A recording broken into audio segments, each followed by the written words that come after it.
Tu n'as pas une seule personnalité, tu en actives plusieurs selon la personne qui est en face de toi. Et non, ce n'est pas de l'hypocrisie, c'est un mécanisme psychologique normal. Regarde, en psychologie sociale, les chercheurs Tania Chartrand et John Bargh ont étudié ce qu'on appelle l'effet caméléon. Ils ont découvert que notre cerveau imite automatiquement les comportements, les attitudes et même les expressions émotionnelles des personnes autour de nous, sans qu'on s'en rende compte.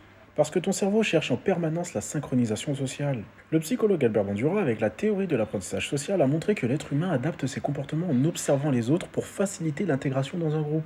Donc quand tu es avec des personnes très calmes, ton système comportemental ralentit. Quand tu es avec des personnes très dominantes, ton cerveau active des stratégies d'ajustement social.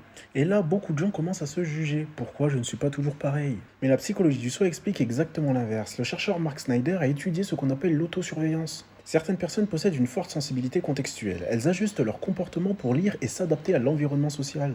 Et paradoxalement, ce sont souvent les personnes les plus socialement intelligentes. Ton cerveau n'est pas en train de mentir, il est en train de synchroniser ton identité avec le contexte social. En fait, c'est une compétence adaptative. Maintenant, la vraie question, ce n'est pas pourquoi je change, la vraie question, c'est est-ce que je contrôle ces adaptations ou est-ce qu'elles me contrôlent? C'est ce qu'on travaille dans mes coachings. On utilise des exercices de psychologie cognitive, de pleine conscience et des outils d'observation comportementale pour comprendre comment ton identité se construit dans l'interaction.